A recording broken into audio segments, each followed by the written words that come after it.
Welcome back to our channel. History की class है हमारी रक्षक बैच की, जिसमें हमारी क्लास 4 बीच में ही रह रही थी।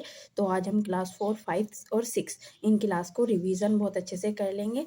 पारुल मैम द्वारा यह कराई जा रही है और बड़ी डीपली कराई जा रही है। हमें बहुत अच्छे से समझना होगा हर एक चीज़। चलिए स्टार्ट करते हैं।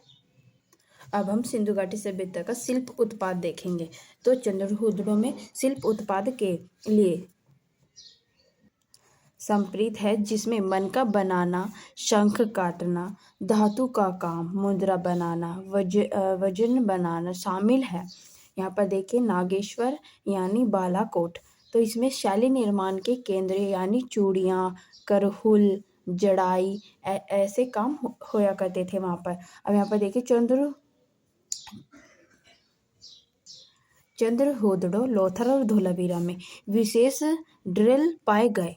यहाँ पर देखिए तकनीकी शिल्प, जिसमें चरखा के साक्ष्य मिलते हैं, ईंट बनाने के साक्ष्य मिले वहाँ पर,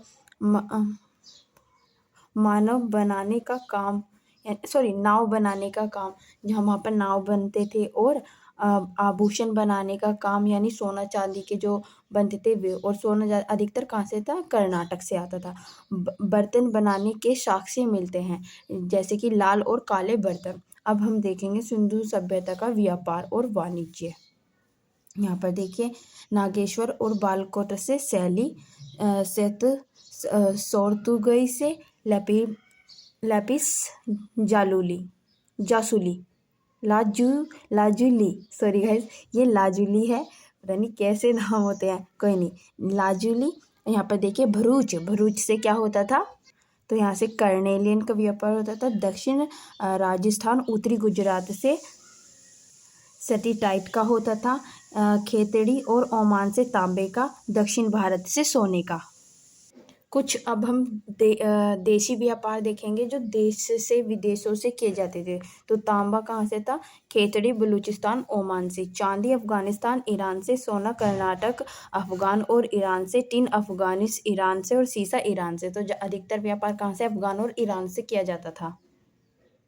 अब यहाँ पर देखिए जो व्यापार था उसमें किस मुद्रा का ज़्यादा होता था? तो यह सैलखड़ी टेराकोटा एगेट था। यहाँ पर ये देखिए मेसोपोटामिया में हड़प्पा की टूटी मोहर मिलती हैं।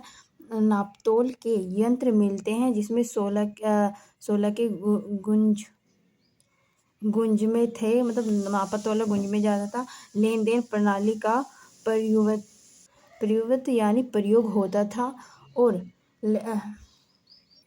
लेपिस लेओइन क्या था? वह एक नीला पत्थर था। अब यहाँ पर देखिए दूर देशों से संपर्क, क्या क्या था वहाँ पर?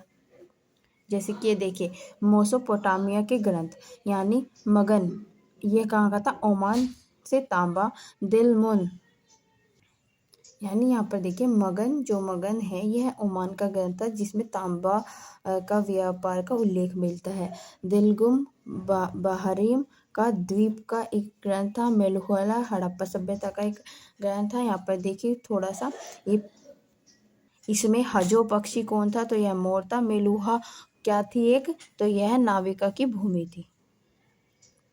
अब हम इसमें सिंधु घाटी की मोहर लिपि और बांट देखते हैं। तो सील पहले ये देख लीजिए सील कैसी थी? वहाँ आयतकार थी हड़प्पा में, बेलनाकार थी मेसोपोटामिया में, और गोलाकार थी बहरीन में। अब यहाँ पर देखिए हड़प्पा की मुद्रा यह सैलखड़ी की बनी होती थी, जिसको सेटाइट से बनती थी। इसमें जानवरों की आकृति एवं एक लिपि शामिल है। आमतौर पर इसमें लेखन की एक पंक्ति होती है, जिसमें संभवतः मालिक का नाम या शिष्य होता था। अब यहाँ पर देखिए सील पर क्या होता था? तो यहाँ की सील पर पशुपति की सील, जो सील थी उसको पशुपति की सील या पशुपति की मोहर कहते थे, जिसमें प्रोटो और शिव, जिसमें जो फोटो थी उसमें, तो उसमें शिव बैठे हुए थे। कौन सी मुद्रा में? योग मुद्रा में। उसमें क्या क्या मिलते थे? तो भैंस का चित्र था, हाथी का चित्र था, शेर का चित्र था, एक सींग वाले गेंडे का, और हिरन। उस मोहर पर हमें इन जानवरों के चित्र देखने को मिलते हैं। लिपि कैसी थी वहाँ की? चित्रात्मक यानी भावात्मक लिपि थी। यह पढ़ी नहीं गई है, और इसको क्या कहा जाता? बोस्टोफेंडन कहा जाता था। यह दाएं से बाएं फिर बाएं से दाएं और फिर दाएं से बाएं यूज़ होती है। यानी यह पहले दाएं से ऐसे चलती है, फिर ऐसे चलती है, फिर ऐसे चलती है, फिर ऐसे चलती है। तो इस तरीके से चलती थी मोहर लिपि और बाण। अब यहाँ पर देखिए हड़प्पा सभ्यता में इनका क्या रोल था। हड़प्पा लिपि यह कैसी थी, तो यह वर्णानुक्रम में नहीं थी। ठीक है, यहाँ पर देखिए दाएं से बाएं लिखा गया था। बहुत अधिक संकेत हैं। कब संकेत मिले इसके बहुत अधिक? 375 से 400 तक, है ना। अब यहाँ पर देखिए अधिकांश शिलालेख छोटे हैं और सबसे लंबे शिलालेख में लगभग 26 चित्र हैं। आभूषण, हड्डी की छड़, मुहरे, तांबे के औजार, जार एक प्राचीन साइन बोर्ड पर पाया गया। इसमें ये चीज़ मिली है। अब यहाँ पर देखिए तौल। हड़प्पा सभ्यता में कैसी तौलें थी, तो विनियम को वजन की एक सटीक प्रणाली द्वारा विनियमित किया जाता था, जो आमतौर पर चार्ट नामक पत्थर से बना होता था। यहाँ पर देखिए शुक्र और रोहरी पहाड़ियाँ, जिसमें चूना पत्थर चार्टर ब्लेड का बड़े पैमाने पर उत्पादन किया जाता था। सिंधु में विभिन्न हड़प्पा बस्तियों में बस्तियों में भेजा जाता था। अब यहाँ पर देखिए ये 2 पॉइंट दिए गए हैं। वजन का निम्न मूल्य वर्ग क्या था, तो बाइनारी था। और वजन का उच्चतम मूल्य वर्ग क्या था, तो दशमलव था। ठीक है ना, दशमलव और बारी। बोला जाता है कि वजन का निम्न मूल्यतम को क्या कहा जाएगा और वजन का उच्च मूल्य वर्ग को क्या कहा जाता है। इस तरीके से क्वेश्चन बनते हैं। कुछ पॉइंट और रह गए हैं, उसके बाद हम स्थल देखेंगे। राजनीति, यहाँ पर व्यापारी वर्ग का शासन होता था। धार्मिक प्रथाएं कैसी थी वहाँ पर? टेराकोटा की मादा मुद्रा मिलती है, जिसके भ्रूण से एक पेड़ जन्म ले रहा है। पृथ्वी की पूजा एक देवी के रूप में की जाती थी, ऐसा उस मोहर से रिलेट किया गया है, जो मादा मुद्रा थी उससे। यूनिकॉर्न कौन था, तो यह एक सींग वाला जानवर था।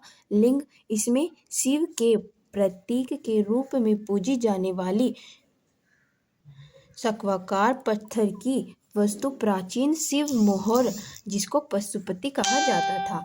अब यहाँ पर देखिए मूर्ति, नृत्य करती हुई लड़की, जिसको तृणभृत मुद्रा में देखा गया। त्रिभृत यानी तीन आकार की मुद्रा में देखा गया। हमारे स्थल शुरू हो गए हैं। तो पहला स्थल क्या है हमारा? चंद्रहूडो में मोहनजोदड़ो के दक्षिण में स्थित है। कौन? चंद्रहूडो। इसकी खोज गोपाल मजूमदार ने 1934 से 1931 में की है। वैसे सटीक कौन सा है, तो 1931 है। इसकी खुदाई 1934 में मैके ने की थी। अब यहाँ पर देखिए सिंधु प्रांत में यह पाक में था। और बिना गढ़ वाला शहर, यानी बिना नगर दुर्ग वाला यह एकमात्र शहर है चंद्रहूडो। यहाँ पर मनका बनाने के कारखाने हमें मिलते हैं। अब इसके बारे में थोड़ा और देखिए। जो ये हमारा चंद्रहूडो है, यह सिंधु सभ्यता का औद्योगिक केंद्र कहा जाता है इसको। और यह वर्गाकार ईंट, इसमें जो हम ईंटें बनती थी वह वर्गाकार आकार की होती थी, थोड़ी इस तरीके से ढालान वाली, है ना। यहाँ पे मेकअप किट मिलती है, जिसमें लिपस्टिक, काजल विशेषकर था। यहाँ पर इंक पॉट मिलती है, स्याही दवा, जो कि एक बोट में स्याही से लिखते थे। तो ऐसा पता चला है उस टाइम पर कलम वगैरह नहीं होती थी, ये स्याही दवाएं भी होया करती थी। अब यहाँ पर देखिए ये बिल्ली का पीछा करते हुए कुत्ते का पद चिन्ह, यानी बिल्ली का पीछा करते हुए एक डॉगी का पैर का चिन्ह यानी निशान मिलता है ना। सेकंड यहाँ पर देखिए मोहनजोदड़ो, यह सर्वाधिक जनसंख्या, इसमें मोहनजोदड़ो में सर्वाधिक जनसंख्या मिलती है। विशाल अनगार है। और यह जो विशाल अनगार है यह और कहाँ मिला हमें? मोहनजोदड़ो, हड़प्पा और कालीबंगा, लोथल में भी मिलता है। तो आप ये ध्यान रखें, इन जो 4 स्थल है इन पर भी यह मिलता है। अब इसके बारे में कुछ महत्वपूर्ण जानकारियाँ देख लेते हैं। यह सिंधु प्रांत में यानी पाकिस्तान में स्थित है और इसमें सिंधु नदी के तट पर स्थित था। यह इसकी खोज राखलदास बनर्जी ने 1922 में की थी और इनको R.D. बनर्जी भी कहा जाता है। यहाँ पर नृत्य करती हुई युवती की मूर्ति जो कि मोम विधि द्वारा बनाई गई थी। यह मोम विधि द्वारा बनाई गई थी और तांबे की मूर्ति थी। यहाँ पर दाढ़ी वाला पुरुष देखने को मिलता है जो कि शैलखड़ी का बना हुआ था। माँ देवी की मिट्टी की मूर्ति मिलती है और विश्व स्नानगार प्राप्त होता है। विशाल अनगार प्राप्त हुआ। सबसे बड़ी इमारत कहा जाता है इसको। मात्रों का एक मृतकों का टीला प्राप्त हुआ यहाँ से और पशुपति सील मिलती है यानी मोहर। शील को क्या बोलेंगे हम? मोहर। अब इसमें हैशटैग नोट है, एक हड़प्पा प्लस मोहनजोदड़ो साम्राज्य की जुड़वा राजधानी है। हड़प्पा और मोहनजोदड़ो दोनों को जुड़वा राजधानी कहा है और यह किसने कहा है? तो यह स्टुअर्ट पिंगट ने कहा है। और यहाँ पर स्वास्थ्य के चिन्ह भी मिलते हैं यानी स्वास्थ्य जो अब वर्तमान में बहुत पूजनीय है। और यहाँ से चांदी के बर्तन में लिपटा हुआ सूती कपड़ा भी मिलता है। इससे पहले थोड़ा हड़प्पा कब्रिस्तान के बारे में जान लीजिए। यहाँ पर देखिए हैशटैग नोट दिया गया है। स्वतंत्रता के पश्चात सिंधु घाटी सभ्यता में सर्वाधिक स्थल गुजरात में मिलते हैं यानी सिंधु घाटी सभ्यता के जो सर्वाधिक स्थल है वे हमें गुजरात में देखने को मिलते हैं। हड़प्पा कब्रिस्तान को क्या नाम और किस नाम से जाना जाता है? तो R.37 नाम से भी जाना जाता है। एच कब्रिस्तान कहा जाता है। और यहाँ पर देखिए यह कपास की खेती के लिए जो हड़प्पा है वह कपास की खेती के लिए बहुत प्रसिद्ध है। सर्वप्रथम साक्ष्य इसके मेहरगढ़ से मिले थे। नृत्य करते हुए पुरुष की प्रथम वो पत्थर की मूर्ति मिली जो कि लाल काला पत्थर से बनी हुई है। गेहूं और जौ के दाने मिलते हैं। शंख से बना बैल मिलता है किसमें? हड़प्पा में। अभी नेक्स्ट देखिए लोथर यह एक व्यापारिक नगर था। इसमें फ्रांस की मुद्रा मिलती है कि जब मुद्रा मिली तो पता चला कि इसमें व्यापार भी होता था विदेशों से। यहाँ पर देखिए सिंधु हड़प्पा का मैन चार्ट कहा जाता है इसको। मिट्टी की नाव खिलौने के रूप में हमें यहाँ से मिलती है। वर्ताकार चक्की के 2 पार्ट मिलते हैं जिस पर नाच पीसते हैं। ऐसे इसमें नाच डालकर ऐसे ऐसे घुमा कर पीसते हैं ना, तो वो वाला। थोड़े और पॉइंट है इसके, वे भी देखिए। यहाँ पर देखिए गुजरात में ये लोथर कहाँ पर है? गुजरात में। इसकी खोज किसने की थी? S.R. राव ने 1953 से 1954 तक इसकी खोज की गई है। और इसमें क्या क्या मिलता है? तो अनाज पीसने वाली चक्की जो कि मैंने आपको अभी चित्र के अकॉर्डिंग में बताई है। घोड़े की हड्डियाँ, चावल का छिलका, प्रकृति बंदरगाह, शतरंज खेलने के साक्ष्य मिलते हैं। जहाज बनाने का स्थान यानी बंदरगाह भी कहा जाता है। जहाज बनाने का स्थान मिलता है जिसको बंदरगाह कहा जाता था। टेराकोटा जहाज मिलता है। अगर आग की वेदी भी यहाँ से मिलती है हमें। और संयुक्त दफन, ये संयुक्त युगल दफनाने के साक्ष्य भी हमें कहाँ से मिलते हैं? वे लोथर से मिलते हैं। अब है हमारा कालीबंगा। यह राजस्थान में 1951 में इसकी खोज अमला नंद घोष ने की थी। इसका उत्खनन यानी इसकी खुदाई 1960 में B.K. थापर ने कराई। इसमें यह घाघरा नदी के तट पर स्थित है। और काले कंगन, यहाँ से काले कंगन मिलते हैं। और कालीबंगा के पॉइंट देखिए, यह यहाँ से सिलबट्टा मिलता है। लकड़ी की नालियाँ मिलती हैं। मिट्टी के बर्तन के लिए प्रसिद्ध है कौन? कालीबंगा। और यहाँ पर जुते हुए खेत के साक्ष्य मिलते हैं। हर घर में कुएं का साक्ष्य मिलता है। 7 महाकुंड मिलते हैं। ऊँट की हड्डियाँ, भूकंप का साक्ष्य और अंतिम संस्कार के साक्ष्य मिलते हैं जिनको अंत्येष्टि संस्कार भी कहते हैं। और हल्के निशान मिलते हैं कहाँ से? हमको कालीबंगा से। सूतकांग डोर के बारे में यहाँ पर एक ही पॉइंट है, इसको देख लीजिए। कहाँ स्थित है? तो यह पाकिस्तान में स्थित है। यह तटीय शहर मिलते हैं। इससे तटीय शहर मिलते हैं। घोड़े के साक्ष्य मिलते हैं और तराजू का पलड़ा यानी तराजू का एक पार्ट मिलता है। 2 पार्ट में तराजू होती है ना, तो उसका इसमें एक पार्ट मिलता है। अब देखिए धोलावीरा। धोलावीरा धोलावीरा एक ऐसा स्थल है जिसको यूनेस्को हेरिटेज में शामिल कर लिया गया 2021 में।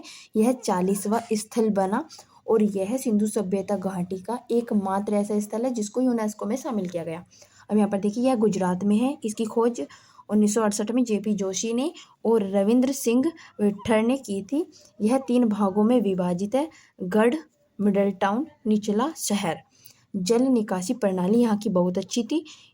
खेलने का स्टेडियम भी हमें कहाँ से मिला? धोलावीरा से। इसके बारे में थोड़े से पॉइंट और है, वे भी पढ़ लीजिए। यहाँ पर देखिए धोलावीरा, यह आयतकार का था। धोलावीरा की आकार पूछ लेता है तो कैसा है? आयतकार है। पहली खगोलीय पर्यवेक्षणशाला हमें यहाँ से ही मिलती है। और यहाँ पर देखिए रशिया की दीवार भी हमें कहाँ से मिलती है? काली धोलावीरा से। और यह एक किलेबंदी है, पत्थर से की जाती है, पूर्व और पश्चिम दोनों तरफ मिलती है। सुनामी के साक्ष्य मिलते हैं, बांध निर्माण मिलता है और कृत्रिम जलाशय हमें यहीं से मिलता है। अब यहाँ पर देखिए राखी गढ़ी, जिसकी खोज 1963 में होती है। सबसे बड़ा हड़प्पा स्थल, यह भारत में सबसे बड़ा हड़प्पा स्थल है। इसकी खुदाई अमरेंद्र नाथ ने कराई थी 1997 में और 1969 में सूरज भान ने कराई थी। ठीक है। टेराकोटा के बने खिलौने हमें यहीं से मिलते हैं, हरियाणा में। यह घाघर नदी के तट के किनारे स्थित है। बनवाली, बनवाली देखिए हरियाणा में स्थित है और इसकी खोज 1973 से 74 RS विठर ने की थी। और यहाँ पर हमें हाथी दांत, मिट्टी का हल और मिट्टी के बर्तन, कंघी, जौ के दाने, धावन पात्र। और यह घाघर नदी के तट पर स्थित है। घाघर नदी को सरस्वती द्विशदती नदी भी कहा जाता है। ग्रिड प्रणाली नहीं थी। यहाँ पर कौन सी प्रणाली नहीं थी? एकमात्र ऐसा स्थल है जिसमें ग्रिड प्रणाली नहीं थी। यहाँ पर देखिए भिडाना, यह भिडाना स्थल कहाँ पर है? तो यह हरियाणा में है। सबसे पुराना सिंधु घाटी सभ्यता का स्थल है। इसकी खोज 2014 में की गई थी और यह बताया जाता है कि ये सबसे न्यूनतम है जो बाद में मिला। बाकी यह कितने साल पुराना है यह कितना पता लगाया गया, तो यह 7000 साल पुराना है। यहाँ पर देखिए रोपड़, रोपड़ 1953 में जगदत्त शर्मा ने इसकी खोज की थी, जिनको YD शर्मा भी कहा जाता है। और यह किस नदी के किनारे है? तो सतलज नदी पंजाब में है ये। ठीक है। हड़प्पा का पतन देखिए किस तरह हुआ था। तो संभावित कारण जो बताए जाते हैं कारण, वे देख लीजिए इसमें। जलवायु परिवर्तन, वनों की कटाई, अत्यधिक बाढ़, नदियों का बहना या सूखना और भूदशय का अत्यधिक उपयोग किया गया। इसकी वजह से हड़प्पा सभ्यता का अंत हो गया।